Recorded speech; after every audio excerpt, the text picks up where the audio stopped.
July 2002, over Germany, the middle of the night.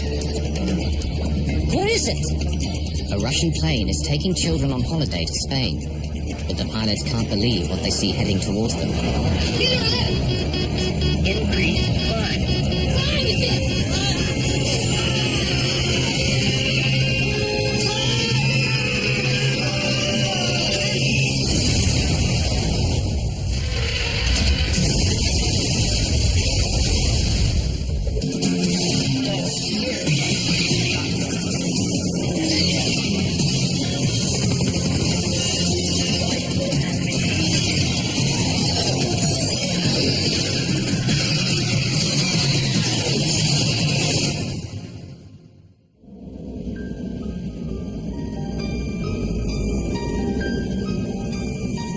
June 2002, the city of Ufa in western Russia.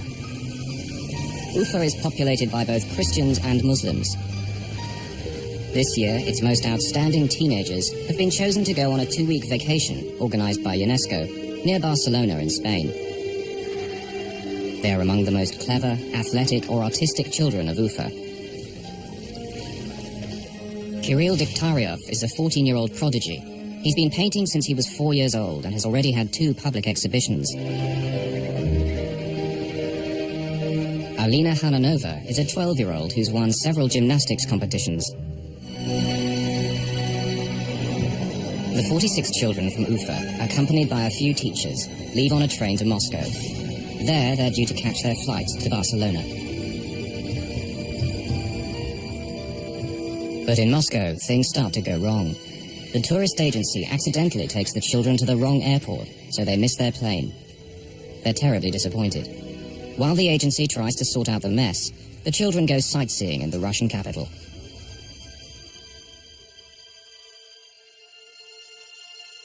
It takes 2 days to charter another jet, but finally they're on their way to Barcelona.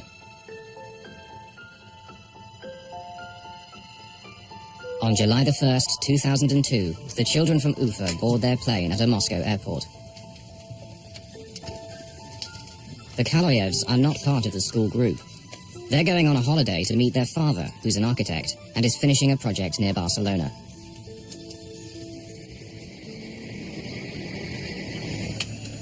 No fewer than 5 Russians are flying this plane. The captain is Alexander Gross, who's been a pilot for over 30 years. Alexander had a good theoretical knowledge. He was very smart. Today, the first officer is Oleg Grigoriev. But actually, Grigoriev is the airline's chief pilot. On this trip, he'll be evaluating Captain Gross's flying. If you did something wrong, some captains would criticize you very rudely. Others would be very formal and polite. But Oleg Grigoriev would express his disapproval in a gesture, like that, meaning, why on earth did you do that? Captain Gross is in command, but Captain Grigoriev is his supervisor. If it comes to the crunch, who will really be in charge? Seated in the left rear is Murat Itkuyilov, normally the first officer, but who's not officially on duty because Grigoriev is in his seat. Nevertheless, since he'll soon be promoted to captain, his opinions are considered.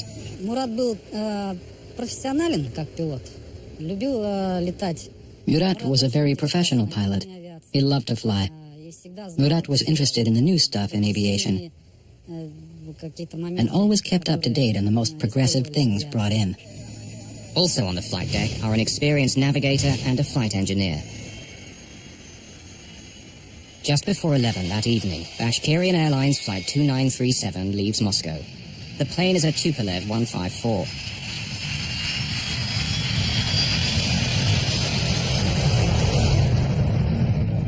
Like most modern aircraft, it carries collision avoidance equipment called TCAS, or Traffic Collision Avoidance System. Descend, descend, descend. TCAS works because all commercial aircraft carry a transponder, which sends a constant stream of radio signals identifying them and saying where they are. TCAS listens in and calculates whether any of the planes is on a collision course. If they are, it will tell the pilot what action to take to avoid collision. Descend. If air traffic control should ever let them down, TCAS will be their last line of defense. Clear of conflict. Hundreds of miles away in Bergamo, Italy, a Boeing 757 is getting underway. It's flying for DHL, the international freight company, and is heading for their European base at Brussels in Belgium. The Russian Tupolev will cross its path over southern Germany. The Boeing has only 2 people aboard, Captain Paul Phillips, who's British, and First Officer Brant Campioni, who's Canadian, and due to fly the next leg of the journey. The DHL takes off at 6 minutes past 11 on what will be its last journey.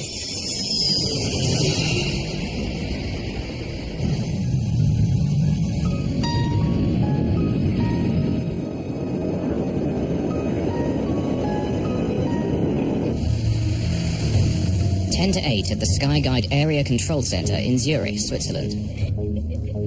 The busy day shift has ended, and the night shift is reporting for work.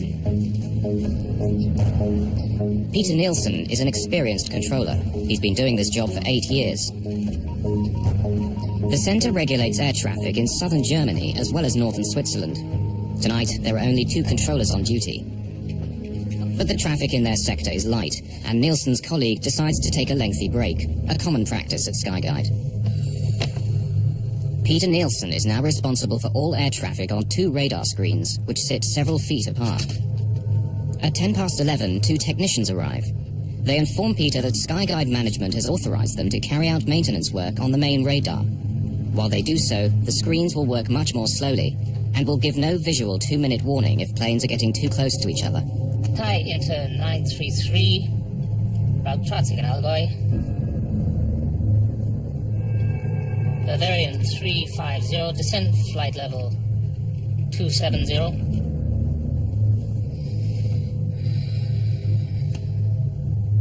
The engineers now tell Peter Nielsen they have to shut down the telephone system as well. They switch over to the standby phones. No one realizes it yet, but the seeds of disaster have been sown.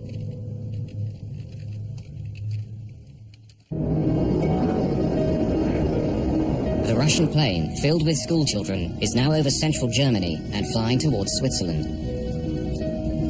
Captain Grigoriev gets final clearance from the last German control center before they cross south into Switzerland. 128.05, Bravo Tango Charlie, 2937. Goodbye. The German controller hands over the Russian plane to Skyguide, where Peter Nielsen is at the helm. Meanwhile, the DHL plane is climbing north over the Alps and is now entering Swiss airspace. Zurich, radar, good evening. Dilmun 611, I'm climbing flight level 260, direct Odyssey. Captain Paul Phillips of the DHL requests clearance to climb to a higher altitude. The thinner air there will mean less air resistance and save fuel. Roger, climb flight level 320. Direct Tango Golf Oscar and requesting 360, thanks, it's available. Tillman 611, climb flight level 360. The DHL reaches flight level 360, or 36,000 feet, the same altitude as the Russian plane. And they're on a collision course, but they're many miles apart. So far, no danger. Now the assistant gives Peter Nielsen a new flight strip. An Airbus Aero Lloyd Flight 1135 is flying to the airport of Friedrichshafen nearby. It's going to increase Peter's workload dramatically over the next 5 minutes and have him switching from one screen to another. Peter tries to dial the airport control tower at Friedrichshafen to discuss handing over the Aero Lloyd flight to them, but the line is dead. He tries a second time. The phones aren't working. The Aero Lloyd pilot is trying to make contact with Peter. He has to leave the Russian pilots unattended. But the Russian pilot is also calling him on the other screen. Aero Lloyd 1135, roger. Call you back. Station calling. Again, please. Zurich, good evening. Bravo Tango Charlie, 2937. Level 360. Bravo Tango Charlie 2937, squawk 7520. The aeroloid is calling again. Yeah, expect so. Call you back shortly. Now another plane needs him. A Thai Airways flight heading north. Thai into 933. Contact now on Munich 132.140. Goodbye. Air traffic controllers are used to handling tricky situations. But tonight, Peter's equipment isn't working properly, and he's controlling two screens at the same time. Normally, his radar would warn of any impending collision. What he doesn't know is that tonight, it's out of action. Correct. What is your present heading? Present heading is 265. Roger. Right turn, heading 280, vector ILS 24. Right heading 2804 to expect ILS 24 aeroloid 1. Peter wants to get this aeroloid flight off his hands. He tries dialing the public number for the Friedrichshafen control tower for the third time.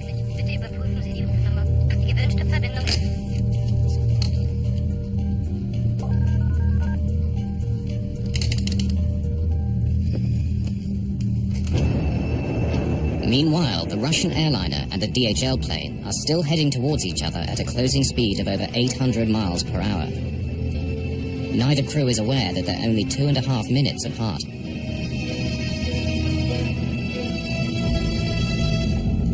The DHL plane is now approaching the Swiss border with Germany. The Russian Tupolev is heading for exactly the same spot and at the same altitude. Finally, someone at another air traffic control center in Germany spots the danger.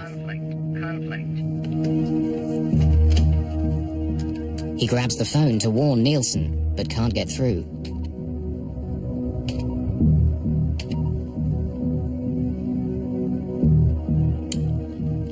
International air traffic rules prevent him from talking to the pilots directly.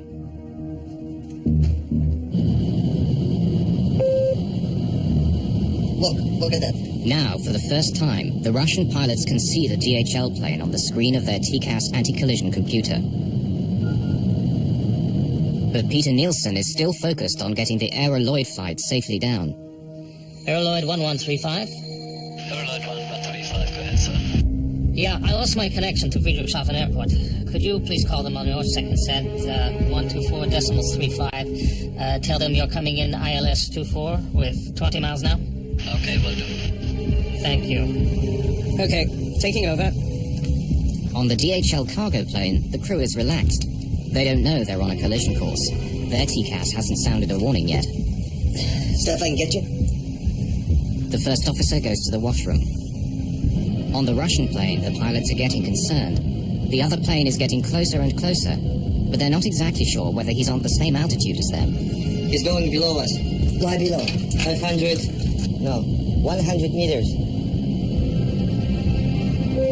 Traffic. No fucking traffic. Why? Traffic. TCAS, the collision avoidance computer, is warning the Russian pilots that the other plane is getting too close for comfort. At the same moment, the TCAS in the DHL cockpit detects the Russian plane. Descend.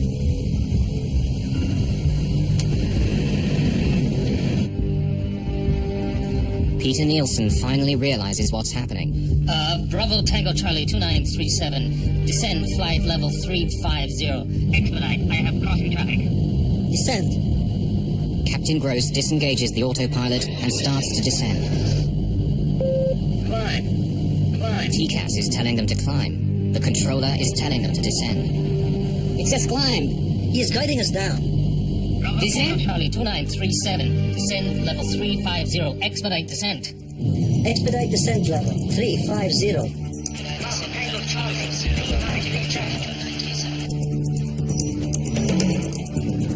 Peter Nielsen thinks he's averted a collision by telling the Russian plane to descend. But what he doesn't know is that the DHL pilots have received a TCAS instruction telling them to descend. Increase. 600. TCAS descent. They're trying to tell Nielsen that they have a TCAS instruction to descend, but Peter can't hear them. If both planes obeyed TCAS, there'd be no problem. But the Russians, instead of climbing, have followed the controller's orders. Now both planes are diving towards each other. He's going below us. What is it? Peter, left! Increase climb. Increase climb. Climb, he said! Climb! Descend! Fuck, descend hard!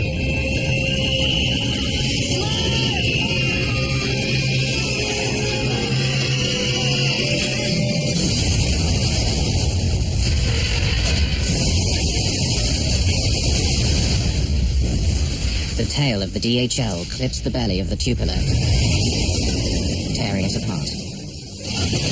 The pilots soon lose consciousness.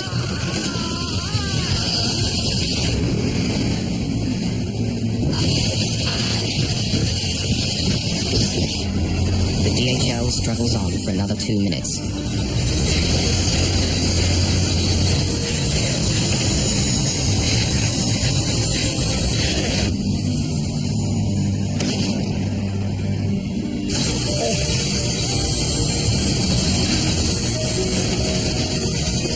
It will crash 4 miles away. Can we go over to Slickly South? Affirm. Bye-bye. Bye-bye. Peter is unaware of what just happened. Bravo Tango Charlie 2937. Bravo Tango Charlie 2937. Bravo Tango Charlie. This is the nightmare that every controller hopes will not happen to him. 2 of his aircraft colliding, killing scores of people. Oh! Peter Nielsen leaves the control room for the last time, but his story is far from over.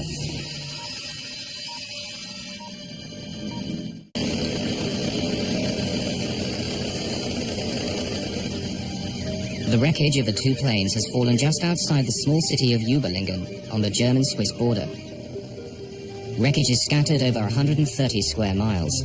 It's the worst mid-air collision in German post-war history. Debris comes raining down around a school for handicapped children, run by Bruno and Stella Wegmüller. The sky was orange, red, flaming, and we saw these pieces falling down and detonations again and again, and we realized it couldn't have been a normal thunderstorm. It was something we had never heard and seen before. It was incredible because there are many, many houses here, and there was nothing on this place. But around our school, we find bodies, children. We very soon also realized that we couldn't do anything, really. We couldn't save anyone, we couldn't help anyone. The problem was that the bodies and debris were dispersed over a very, very wide area, approximately 40 square kilometers. A corridor 20 kilometers long and 2 kilometers wide.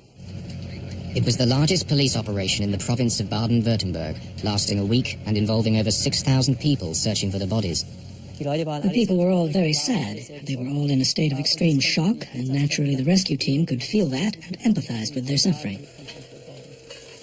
The policeman is standing where the DHL crashed. Here you see no more trees. The trees have completely burned down. We assume that the turbines of the Boeing separated first, approximately 700 to 800 meters high, before this plane crashed. One landed 300 meters that way, and the other turbine was another 500 meters that way. In this garden lay many of the bodies of the children of Ufa. In this part died 28 children. In this field, there was a child. More over here, in this field, there was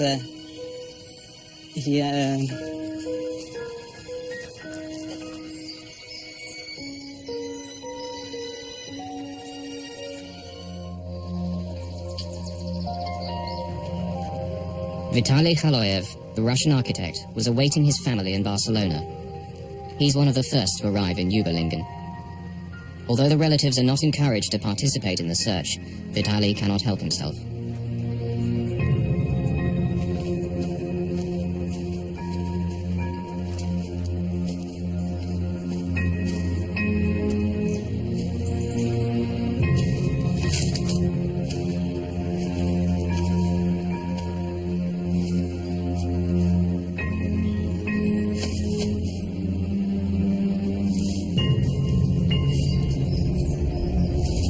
Vitaly finds a broken pearl necklace. He recognizes it as his 4-year-old daughter's. Amazingly, amidst all the carnage, Vitaly finds his daughter's body intact.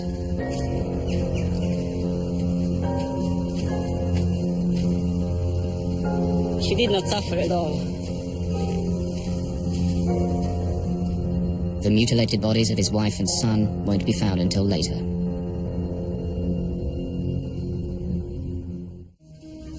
Over 6 days of searching, the rescue workers gather bodies and body parts scattered all over the southern German countryside.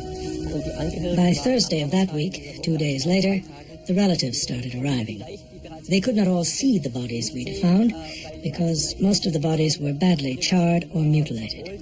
We didn't permit the relatives to view the bodies in that condition.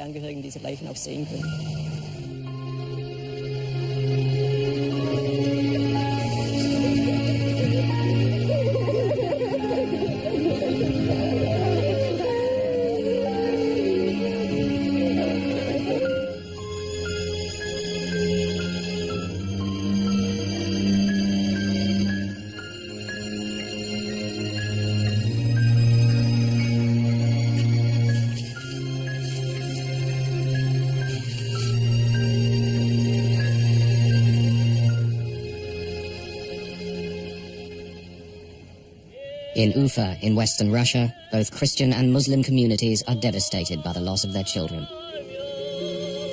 In the cemetery, where 53 of the people in the Tupolev are buried, there are 2 double rows of gravestones, with the Christian Orthodox on one side and the Muslims on the other. It's eerily reminiscent of the seating arrangement on the plane. The monument evokes a flight of paper planes frozen in flight.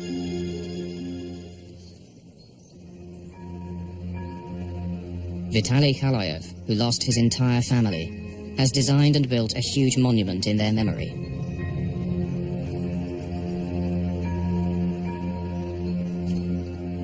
Day and night, he lingers at the cemetery, inconsolable.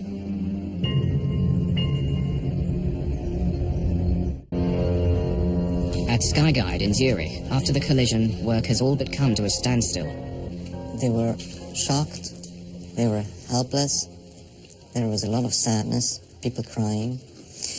And we were criticized for being too technocratic after the accident. I have to accept that.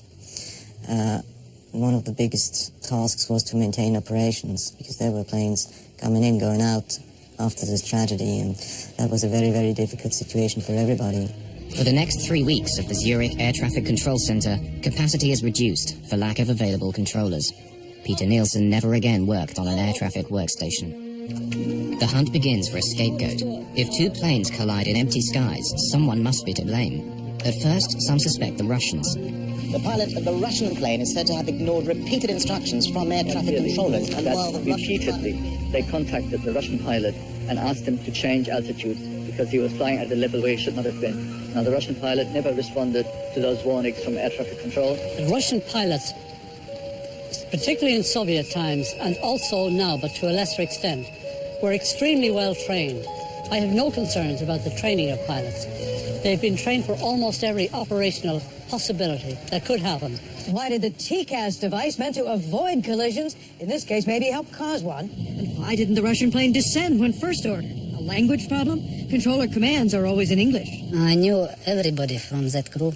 Everybody knew English enough to speak with controller. So who is to blame? The media spotlight now falls on controller Peter Nielsen. He was the man who'd guided the 2 planes towards each other. They were under his control. He must have caused them to collide.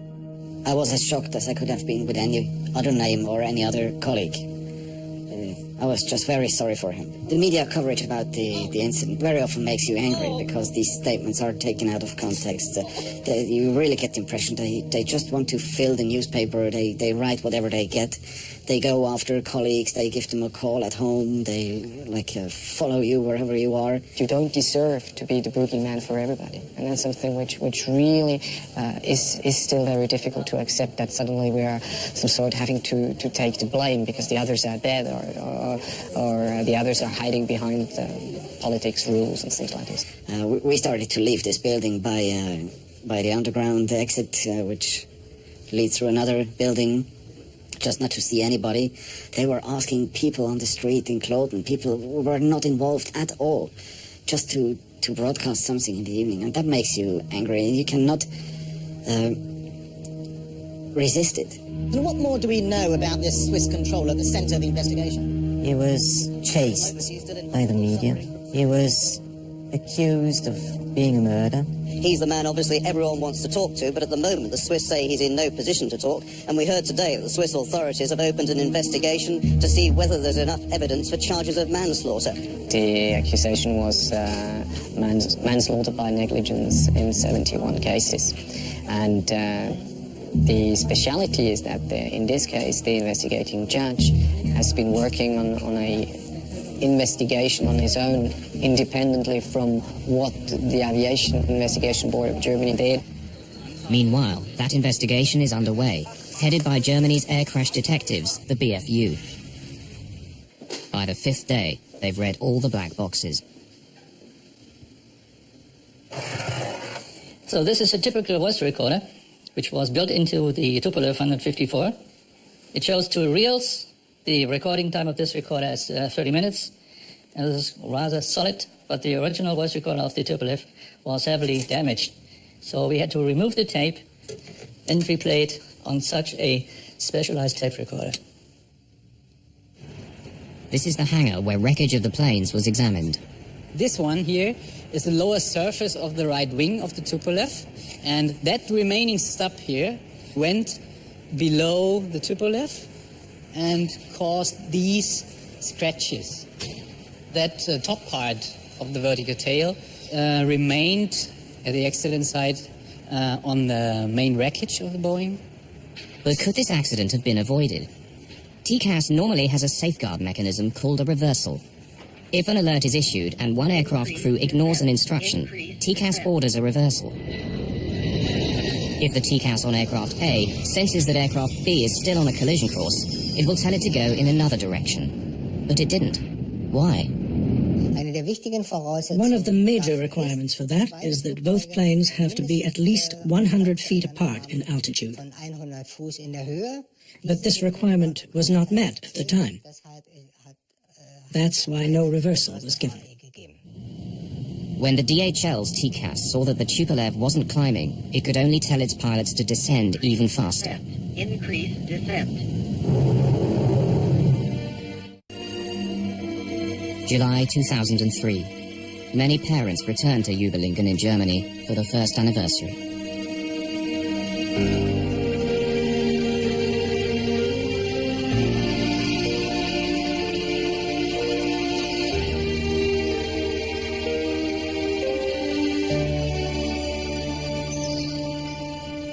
The Germans built a memorial on the site of the tragedy. It's made up of a series of giant silver pearls on a broken necklace.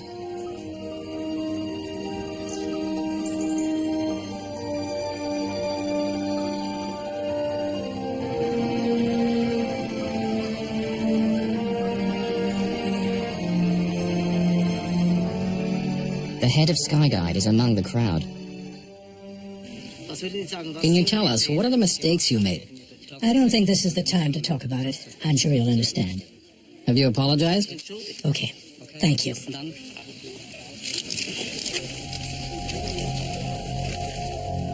Among the parents is Vitaly Kaloyev. He asks the head of Skyguide which controller was responsible for the accident, but receives no answer. Yes, in fact, the man asked if it is possible to meet the controller, to meet Peter, and the answer was it is not possible. The request passes almost unnoticed, but Vitaly Kaloyev is not satisfied.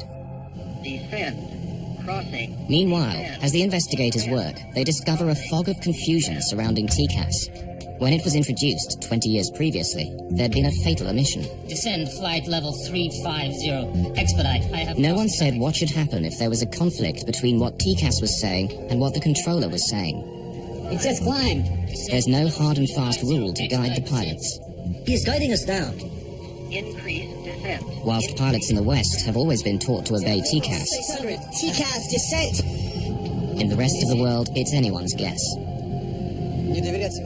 We're not accustomed to not trusting controllers. In civil aviation, there were lots of situations when pilots didn't follow instructions of the controller, and that led to plane crashes or other accidents. The mentality of Russians is still very much in the lines of the old Soviet ways, and they're much more inclined to follow instructions than to do what they think may be appropriate. They always reckon that the other guy knows better. The potential for a terrible accident was there, and a year and a half before the Uberlingen tragedy, it nearly happened. Over Japan, 2 jumbo jets with 677 people aboard came so close that they filled each other's windscreens. The violent avoidance maneuver caused 100 people to be injured, some of them seriously. This was seconds away from being the worst plane crash in aviation history. Once again, a pilot had listened to the controller instead of his TCAS. It should have served as a warning to everyone. Yet from ICAO, the International Civil Aviation Organization, there was only silence. ICAO is responsible for drawing up the rules of commercial aviation. German investigators say that their vagueness about how to use TCAS was one of the reasons for the Uberlingen disaster. I think this is the first time that I remember any major accident investigation, the one done by the BFU, fingering any of the aviation authorities in any serious way. And this is a serious way. So I think this is quite unique. If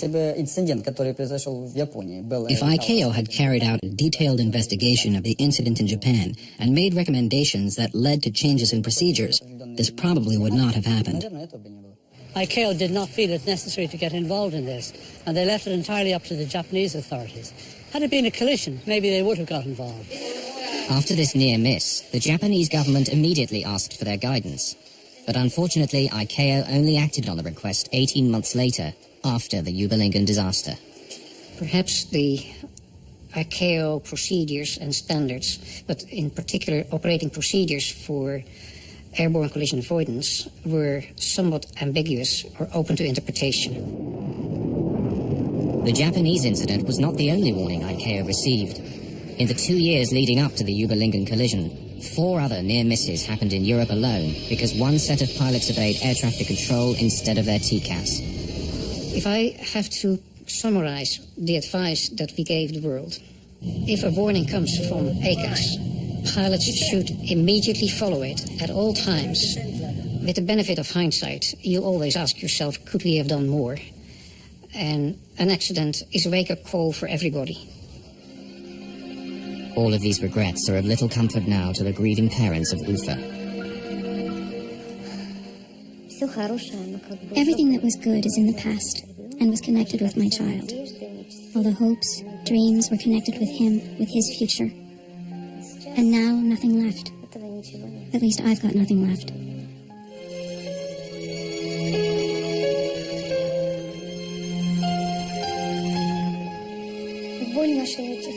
Our pain doesn't go away, you know? It's getting stronger every year. Some grown-up people made a mistake. Made a fatal mistake. And the kids were gone.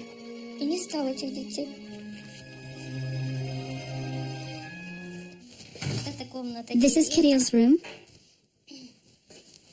Everything in this room is like it was when he was alive. Nothing's changed. After he was killed, there were also 2 exhibitions. One exhibition took place here, in Ufa, while the other one was in Germany, in Uberlingen. Vitaly Haloyev, the Russian architect, has lost his entire family, everything. He himself has gone to pieces.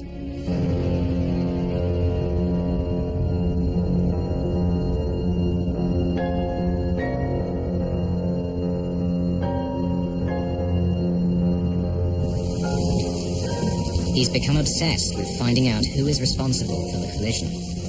Haloyev decides to travel to Zurich to play out the last tragic chapter in the Uberlingen story. On February the 24th, 2004, a stranger calls at the house of the controller, Peter Nielsen.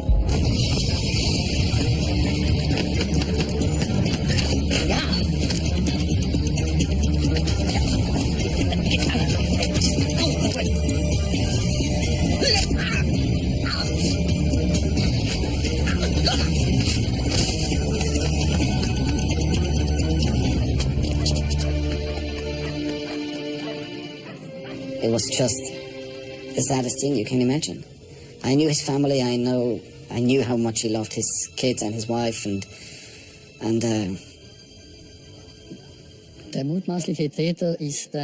presumed perpetrator is apparently 48 years old and of Eastern origin. He is likely the father of one of the families that was killed at the crash. He likely lost his wife and both their children. They found Vitaly Kaloyev nearby in a hotel. Suspected but not yet charged with the murder, he's presently in a psychiatric clinic while they decide whether he's fit to stand trial. We didn't want him to be killed. We didn't want to have more victims related to that catastrophe because of our children. The killing of the flight controller was a very, very sad event. And the saddest thing of all was that he was not actually responsible for the accident. The system responsible for the accident was the poor Skyguide management and quality control of their system.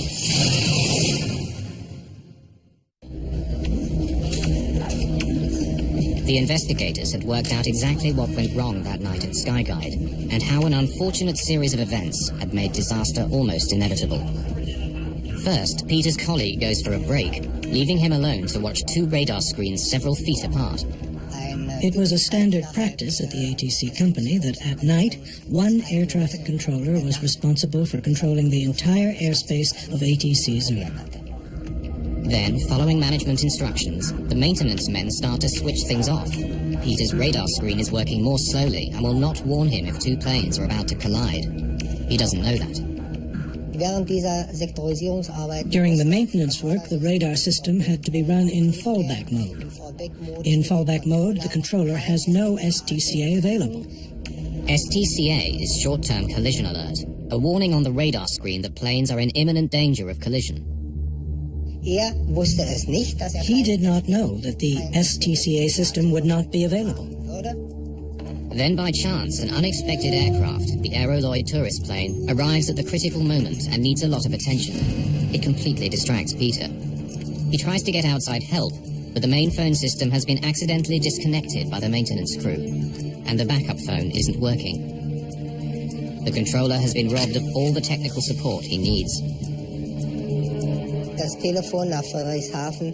The phone link with Friedrichshafen was down. At this time, there were various radio transmissions, and the controller had to answer them on the different frequencies. Finally, when both planes are descending, the DHL pilots cannot tell him what's happening because the radio frequency is busy. 600, TCAS, descent!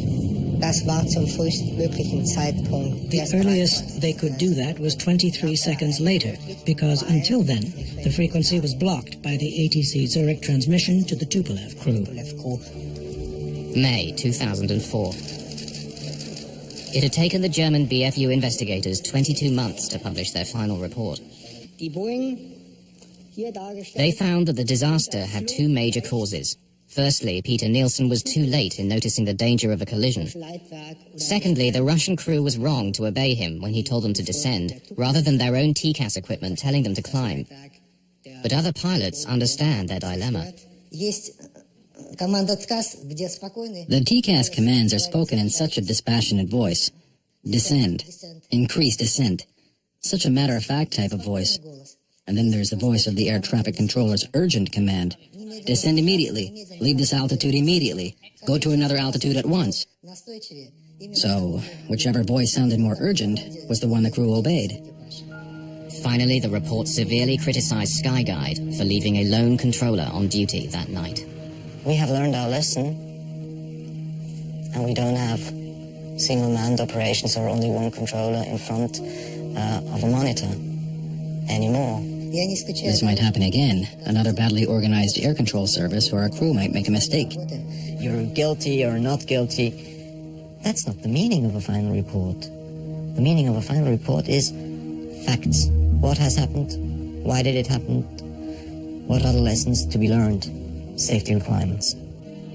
Mistakes were made by us also, and we regret them deeply.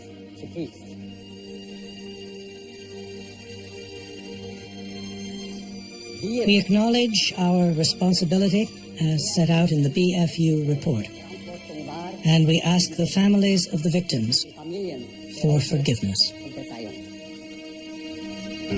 At Sky Guide in Zurich, a rose now sits in a vase in memory of Peter Nielsen and the tragedy of Ubelingen.